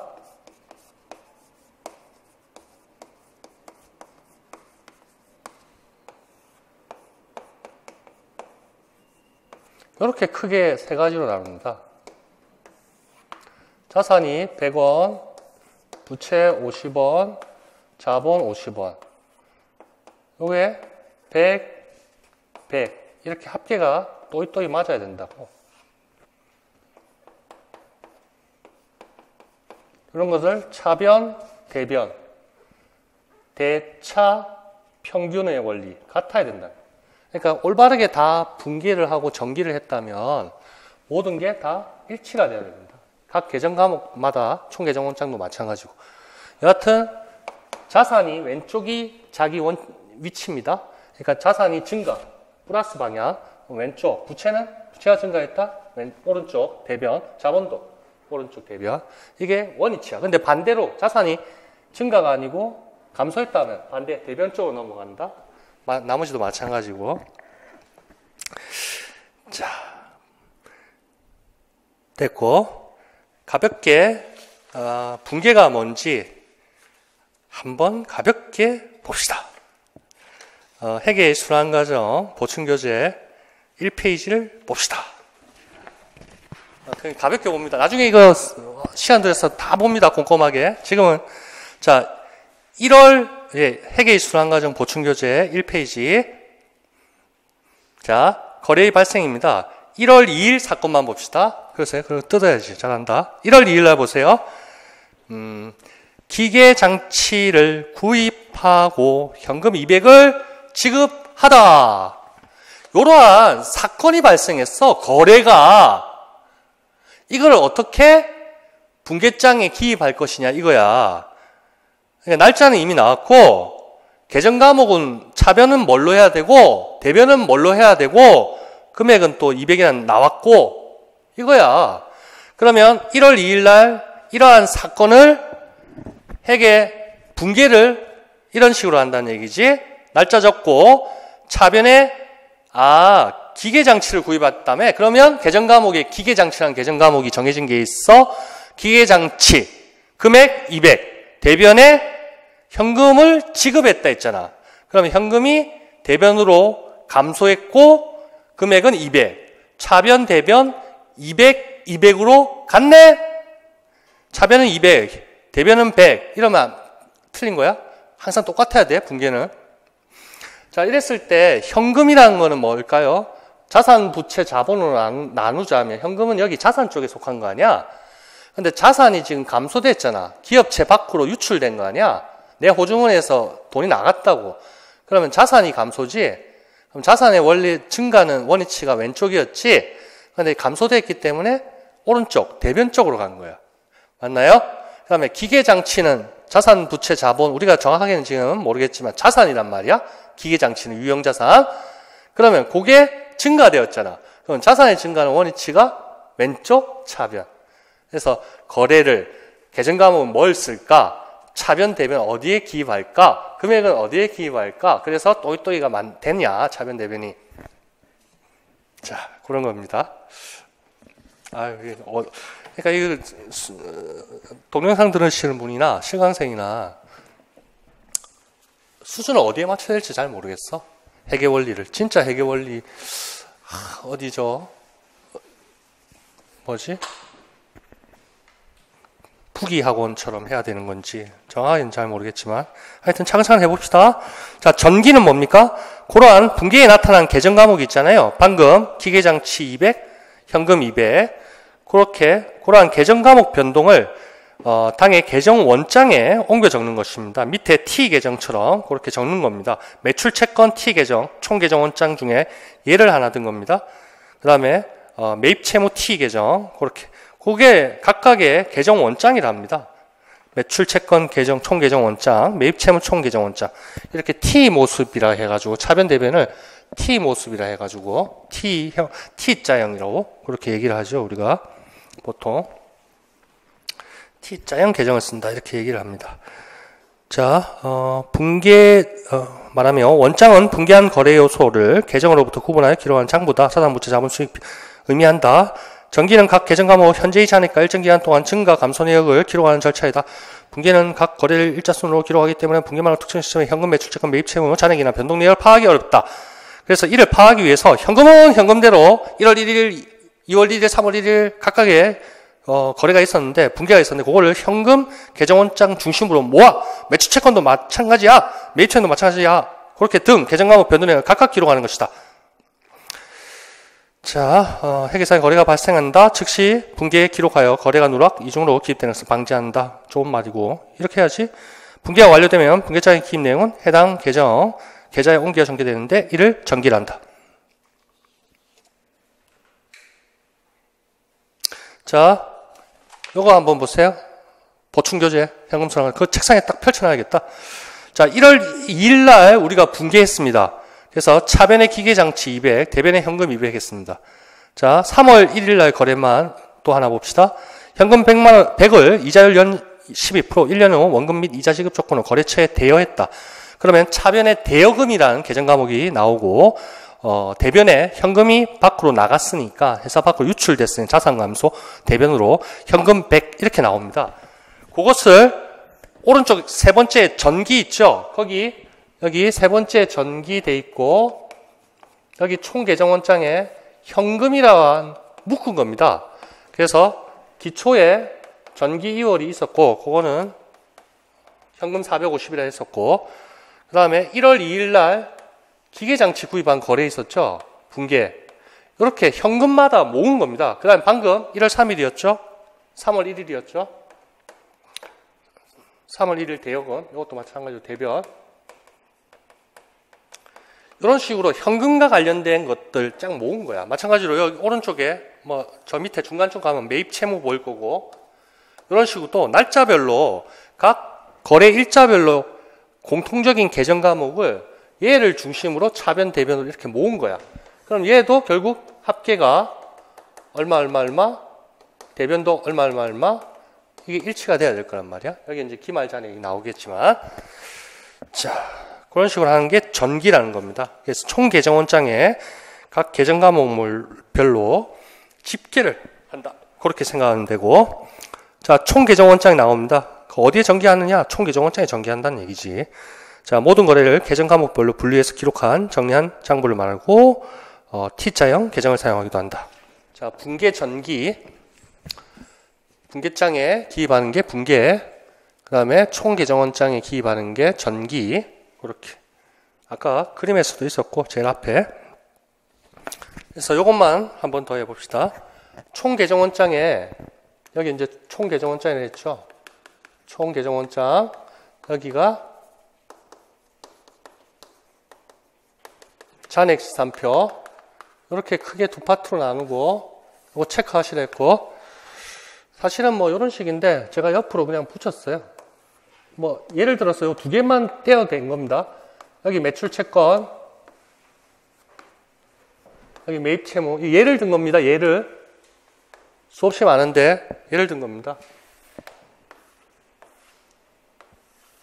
여기 계정 과목이라 하죠. 이름입니다. 여기 차변, 대변, 왼쪽이 차변, 오른쪽이 대변 이제 알고 잔액을 집계한 시산표입니다. 매출 채권이 기초가 100, 단기에 증가한 게 또 계정 과목 명이 아닙니다. 의미가 200이고 여기에 단기에 감소한 게 자산이 대변으로 오면 감소된다 했죠. 감소한 게 50. 그래서 기말 잔액이 요 합계가 얼마입니까? 차변 잔액이 300이죠. 대변 잔액도 무조건 300이 돼야 돼. 그래야 올바른 분기가 된 거거든. 그럼 여기 비는 게 얼마였다는 얘기지? 250이야. 요건 지금 계정 과목 이름이 아닙니다. 의미입니다. 의미. 이게 계정 과목이 아니야. 감소했다. 단계 증가했다. 기말 남았다. 어떤 의미일 뿐이에요. 의미. 계정 과목명이 아니야. 지금 요 설명하기 위해서. 그러면 이러한 매출 채권 기말 잔액은 항상 이 대변 쪽에 남게 됩니다. 남게 되는데 자산 잔액이기 때문에 차변 쪽을 이렇게 오게 된다는 거지. 250. 표가 이렇게 돼 있죠. 화살표가 이렇게 돼 있죠. 그래서 여기 요건 시산표니까 매출 채권, 뭐 매입 채무 여러 가지 쫙 다 있어. 자산, 부채, 손익, 자본금 쫙 있어. 그 중에 이렇게 자산의 잔액은 기말 잔액은 오른쪽에 옵니다. 이렇게 재무상태표 계정은 기말 잔액을 마감해서 차기로 이어란다. 그게 계정 마감이었잖아요. 반대편에 오게 됩니다. 기초는 차변 쪽에 있고, 이게 이제 원래 원위치라고 생각하면 되겠지. 1월 1일 날 잔액이 얼마였다. 12월 31일 날 잔액이 얼마였다. 이런 식으로. 그다음에 부채도 마찬가지입니다. 부채도 기초가 여기 옵니다. 부채는 대변이 지원이치였. 그렇게 해서 요 반대로 온다고 돼. 기말 잔액. 그래서 증가 감소할 것이고, 여기 증가 감소할 것이고, 기말 잔액이 얼마랬지? 150. 요게 부채니까 이렇게 대변 쪽으로 오게 될 것이다. 여기 150. 여기 매입 채무. 이런 식으로 잔액 쫙 모은 겁니다. 그러면 얘도 수없이 많은 계정 과목이 있는데 요 합계 있죠? 합계가 XXX, XXX 동일해야지만 정상적으로 된 겁니다. 대차평균의 원리에 의해서. 자, 밑에 13페이지 잔액 시산표, 잔액 쪽에 잘 체크하시라 했고, 맨 밑에 개에 색칠이 되어 있죠. 그게 차변 쪽에 합계 XX는 기말 자산 더하기 총 비용입니다. 비용의 발생은 차변이 되어 있지, 왼쪽 원위치가. 오케이. 그 다음에 대변 쪽에 맨 밑에 색칠된 합계 XX는 대변 쪽은 기말 부채 더하기 기초자본 더하기 수익이란 말이야. 총수익, 수익. 그래서 그 합계 XX 차변 대변이 둘 다 일치해야만 된다. 그래서 기초자본 그 정도 보시면 우리 수준에서 딱 맞단 말이야. 너무 어렵게 생각하지 말고 나중에 기출 문제를 통해서 제가 또 반복해 드리겠습니다.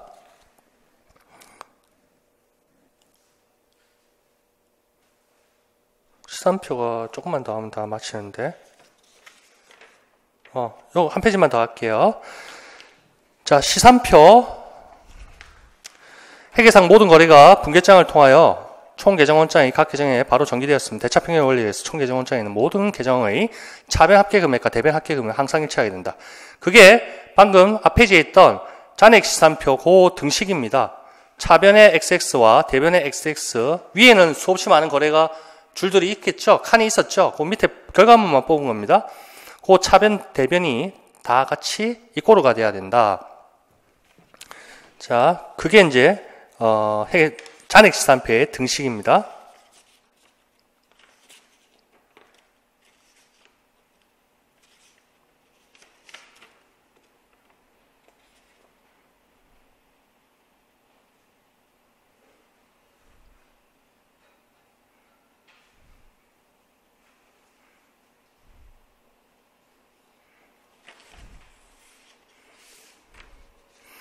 자, 그렇고 대차평균의 원리, 거래 이중성에 따라서 차변 대변 반드시 일치해야 된다는 거. 대차평균의 원리, 그것도 잘 기억해 주세요. 6자.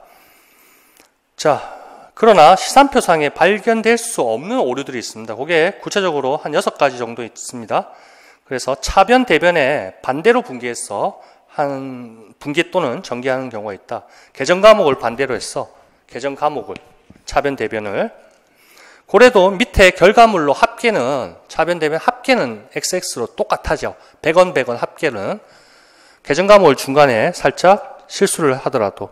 그 다음에 다른 계정 같은 변에 분괴 또는 전기했다. 이것도 마찬가지입니다.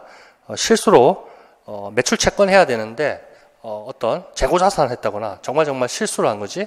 그러나 합계 금액은 잔액 시산표, 뭐 하여튼 시산표 제일 밑에 전체 합계한 금액은 똑같아지는 거야. 차변 대변이. 계정 과목을 실수했고 다른 계정 과목으로 잘못 붙였어도.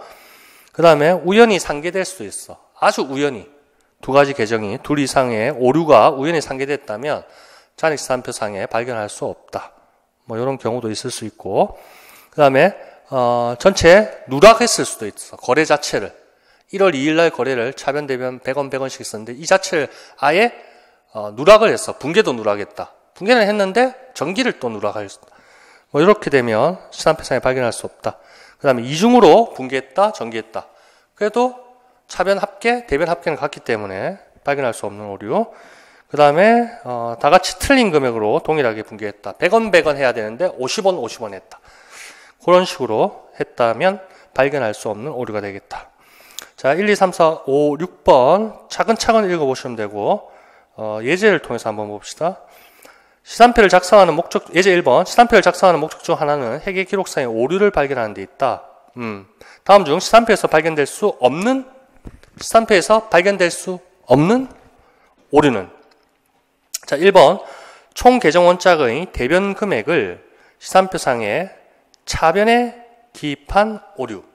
대변의 총 계정 원장 대변 금액을 시산표 차변에 옮겼대. 대변 금액을. 그러면 시산표상에 대차가 차변 대변이 일치하지 않을 거란 말이야. 그러니까 이거는 시산표상에서 발견될 수 있다는 오류지. 그다음 2번 봅시다. 총 계정 원장의 현금 계정 잔액을 시산표에 기입하지 않았다. 아예 시산표에 빼먹었다는 얘기지. 현금 계정 기말 잔액을. 요거는 발견될 수 있는 오류지. 기초 잔액, 현금 증가 요거하고 차변하고 대변하고 일치가 안 될 테니까. 3번 분계장의 차변 금액을 총 계정 원장의 대변에 기입한 거. 분계장 차변에 있는데 그거를 총 계정 원장의 대변으로 하면 대차가 일치하지 않을 테니까 전기했을 때. 그래서 근데 4번은 특정 거래를 중복해서 기입했어. 더블로 기입한 거예요. 1월 2일 거래를 1월 3일 내에 더블로 했다고. 분계도 똑같아. 차변 대변도 오류가 없었어. 그러나 합계를 해가지고 시산표에 못 와보니까 제일 밑에 차변 합계, 대변 합계 또이 이꼴로 되네. 왜? 더블로 들어갔기 때문에. 차변도 늘고 대변도 늘고 이중으로. 그렇기 때문에 발견할 수 없는 오류다. 자, 대차 평균의 원리가 성립하는 오류는 시산표를 통해 발견할 수 없다. 4번 같은 케이스가 될 것이고, 예제 2번 똑같은 겁니다. 그 시산표를 통해서 발견할 수 있는 오류를 했습니다. 발견할 수 있는 오류. 그러면 차변 대변이 불일치되는 대차 평균의 원리가 지켜지지 않는 오류는 발견될 수 있다는 얘기지. 자, 1번 비품 10만 원을 현금으로 구입하면서 비품 계정에 10만 원을 차기하고 현금 계정 10만 원에 대기하는 기록을 2번 반복하였다. 그럼 이중으로 했다는 얘기지. 그래서 대차가 이꼬르가 되는 거야. 그렇기 때문에 시산표상에서 발견할 수 없는 오류가 된다. 분계도 한번 해볼까요? 동그라미 1번 비품. 저는 이런 식으로 합니다. 비품 구입했다. 얼마? 10만 원. 저는 이런 식으로 합니다. 비품 현금 10만 원. 제 풀이 쪽에는 박스로 다 돼 있고 차변 대변 나눠져 있습니다. 이런 식으로 적으셔도 답을 줄 거고, 뭐 이런 식으로 차변 이렇게 적어주고 비품 10만 원. 여기 또 대변 뭐 이렇게 적어줘도 되고. 근데 분계하라는 거, 요거는 방식이 두세 가지 여러 가지 있을 수 있으니까 저는 이런 식으로. 그럼 여기 차변 계정 과목 금액 요건 대변 이렇게 받아들이시면 되고, 연습은 이제 계속하면 될 것이고. 여기 사실은 날짜가 들어가야겠죠. 매달 며칠 됐고. 근데 이거 2번 했다는 거고, 뭐 발견될 수 없는 오류. 2번 매입 채무 20만 원을 현금으로 지급하면서 현금 계정 10만 원에 대입하고 매입 채무 계정에 10만 원을 차기하였다. 요거는 금액을 축소시킨 거죠. 원래 분계, 정상적인 분계는 어떻게 됩니까? 매달 며칠 날 현금으로 나갔다. 얼마? 20만 원. 매입 채무라는 부채가 줄은 거 아닙니까? 부채의 감소는 제자리가 대변이니까 증가가 대변 쪽이니까 감소는 차변 쪽에 와야겠다. 그래서 매입 채무라는 계정 과목으로 원래는 20만 원, 20만 원 이렇게 해줘야 되죠. 그런데 이거를 그냥 오류를 범해서 10만 원, 10만 원 해줬어. 그렇지언정 시산표에 차변 대변 합계는 10만 원, 10만 원으로 똑같아지니까 발견될 수 없는 오류다. 3번 매출채권 10만 원을 현금으로 회수하면서 매출채권 계정에 10만 원을 차기하고 현금 계정 10만 원에 대기하였다. 이거는 매달 매출에서 정상적인 분계가 어떻습니까? 매출채권을 회수했다 했잖아요. 그럼 현금이 10만 원이 회사에 들어왔고 자산이 이제 감소된 거죠. 외상 매출금이라든지 받을 어음이 이제 없어진 겁니다. 만기가 돼서 그쪽 업체에서 우리한테 이제 외상을 갚았다는 겁니다. 분계는 정확하게 이렇게 돼야 됩니다. 매출채권 10만 원을 현금으로 회수하면서 매출채권 계정에 10만 원을 차기하고 현금 계정에 10만 원을 대기하였다. 그럼 이거는 이렇게 정상적인데, 아이고, 이게 정상적인 건데 오류를 범한 게 뭡니까? 오류를 범한 게 이걸 잘못한 거 아니야. 이렇게 했다는 거야. 여기에 현금으로 적어야 되는데 매출채권을 적었다는 얘기지. 이렇게 잘못했던 거야. 차변 대변을 잘못하는 거야. 현금 10만 원 이렇게. 그럴지언정 10만 원, 10만 원 차변 합계는 동일하잖아. 그래서 이꼬르가 되는 거지, 차변 대변이. 그래서 잘못된 오류가 됐다. 시산표상으로 발견할 수 없는 대차평의 원리가 적용되는 오류이다. 그럼 맞고 4번 대여금 10만 원을 현금으로 회수하면서 현금 계정에 10만 원 차기하고 대여금 계정에 20만 원을 대기했다. 이건 대차가 틀리잖아. 그럼 시산표상에 발견될 수 있는 오류가 되지. 원래 정상적으로 분계하면 어떻게 합니까? 대여금을 회수했다 했지. 그러면 현금 10만 원을 회수했어. 자산이 감소되겠지. 아까 1월 3일 거래도 이거 아니었나? 대여금 10만 원이 감소돼야 된다. 이렇게 분계를 해줘야 되겠는데 잘못해서 어떻게 했다는 얘기지? 얘를 20만 원 했단 말이야. 10만 원, 10만 원 해서 일치가 돼야 되는데 그러면 차변 10만 원, 대변 20만 원. 당연히 불일치하니까 발견될 수 있다. 시산표상에서. 그렇게 오류가 되겠다. 자, 14페이지까지 하고 좀 쉬었다 하겠습니다. 네, 이제 원가 들어갑니다.